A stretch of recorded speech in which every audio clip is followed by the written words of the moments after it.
আসন্ন বিধানসভাকে সামনে রেখে তৃণমূল কংগ্রেস এবং বিজেপির বিরুদ্ধে বাম এবং আইএসএফের যে জোট, বলা ভালো আসন সমঝোতা, যেটা গতকাল পূর্ণাঙ্গ রূপ পাওয়ার কথা ছিল, সেটা কিন্তু হলো না।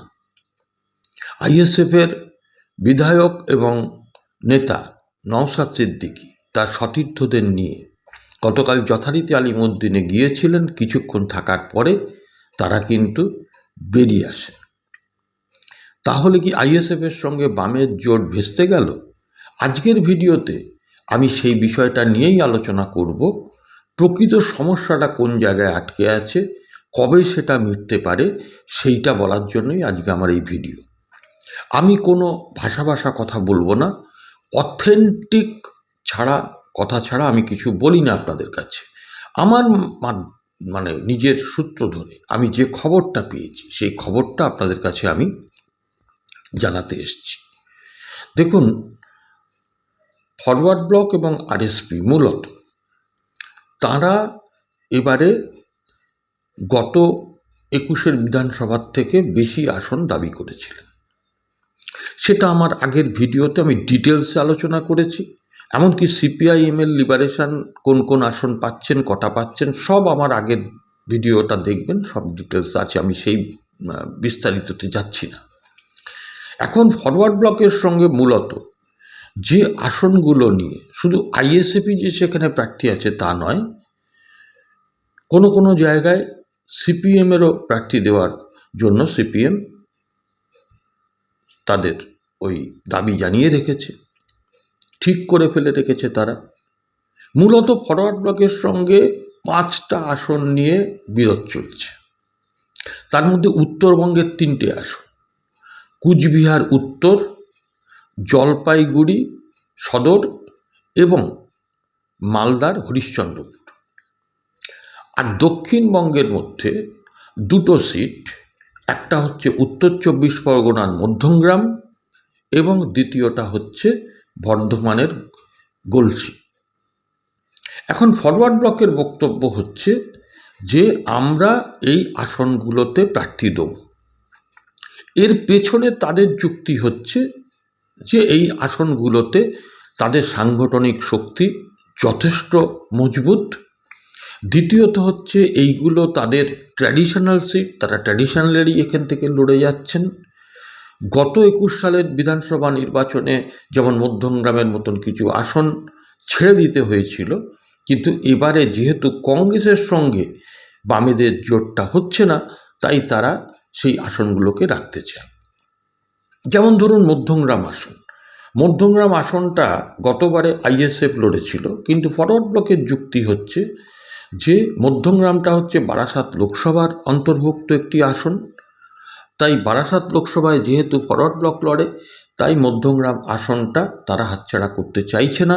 যদিও বারাসাত লোকসভার মধ্যে একটি অন্যতম গুরুত্বপূর্ণ আসন, সেটাও ফরওয়ার্ড ব্লকের ট্র্যাডিশনাল আসন, দেগঙ্গা, সেটা কিন্তু এইবারের আলোচনায় মিটমাট হয়ে গেছে যে ওটাতে আইএসএফ লড়বে।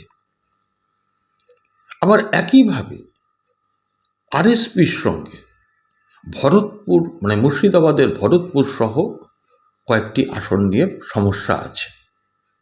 আরএসপির সঙ্গে মোটামুটি যে কটা সিটে এখনো পর্যন্ত সমঝোতা হয়েছে সেটা হচ্ছে 14টার মতো, আরও তারা 4টি আসন অতিরিক্ত দাবি করছে। আর ফরওয়ার্ড ব্লকের সঙ্গে এখনো পর্যন্ত 22টা আসন পরিষ্কার হয়ে গেছে যে 22টা আসন ফরওয়ার্ড ব্লক লড়বে। কিন্তু এই যে ফরওয়ার্ড ব্লকের 5টা আসন, এই 5টা আসন নিলে 27টা আসন হয়, তারা কিন্তু এই 5টা আসনের ক্ষেত্রে অনড় আছে।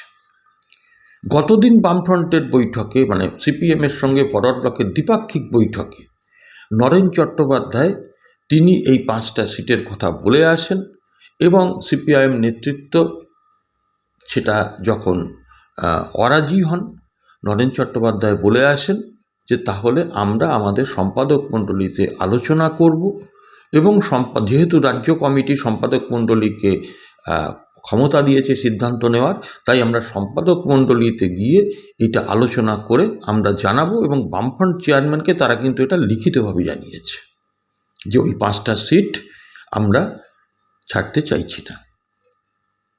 এখন আইএসএফেরও যুক্তি যেটা, সেটা হচ্ছে যে মধ্যমগ্রাম সহ, ওই যে বললাম মধ্যমগ্রাম, তারপর যেমন ধরুন আপনার বিশেষ করে মধ্যমগ্রাম আসনটা, আইএসএফের সঙ্গে ক্ল্যাশ হচ্ছে মধ্যমগ্রাম আসনটা নিয়ে। উত্তরবঙ্গের 3টে আসনে কিন্তু আইএসএফের সঙ্গে কোনো ক্ল্যাশ নেই। যারা বলছেন যে ফরওয়ার্ড ব্লকের ওই আইএসএফ এর বিরুদ্ধে প্রার্থী দিচ্ছে বলেই ফরওয়ার্ড ব্লক ওই আসনগুলো ছাড়ছে না, তা নয়। আইএসএফ কিন্তু কুচবিহার উত্তর, জলপাইগুড়ি সদর এবং মালদার হরিশ্চন্দ্রপুরে কোনো সিট দাবি করেনি। তাহলে ওখানে যেমন জলপাইগুড়ি সদরে সিপিএম ওই সিটটাতে অলরেডি প্রার্থী হিসাবে সিলেক্ট করে ফেলেছে একজনকে, যিনি গতবারের জলপাইগুড়ি লোকসভায় দাঁড়িয়েছিলেন। নামটা আমার সঠিক মনে নেই, কি সাম বর্মন হবেন।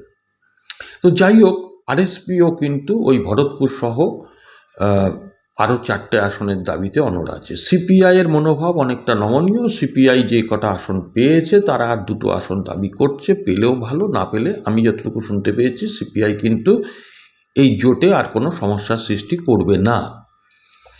ফরওয়ার্ড ব্লকের কোনো নেতার সঙ্গে আমি যোগাযোগ করতে পারিনি, কিন্তু ফরওয়ার্ড ব্লকের পরিষ্কার যেটুকু তারা আলিমুদ্দিনে গিয়ে জানিয়ে এসছেন সে কথাই আপনাদের আমি বললাম। তবে আমার বিশ্বাস, দেখুন এটা খুব পরিষ্কার করে বলি, বামফ্রন্ট কোনো একটি দলের পার্সোনাল প্রপার্টি নয়। বহু লড়াই, আন্দোলন, রক্তক্ষয়ের মধ্যে দিয়ে সে যুগে, মানে সেই সময়, যুগ এই কারণেই বলছি, সেই 77 সালে যখন বামফ্রন্ট ক্ষমতায় এসেছিল, তখন যদিও সিপিআই ফ্রন্টের মধ্যে ছিলেন না, কিন্তু আরএসপি, ফরওয়ার্ড ব্লক তারা ছিলেন।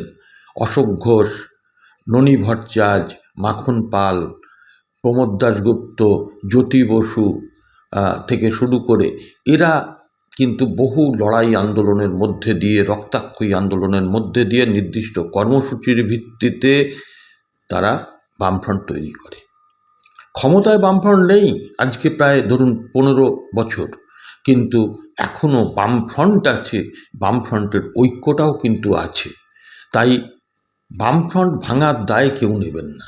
1-2 সিটের জন্য কেউ বামফ্রন্ট ভাঙার দায়িত্ব নেবেন না, এটা আমি পরিষ্কার করে বলে রাখি। না সিপিএম, না ফরওয়ার্ড ব্লক, না আরএসপি।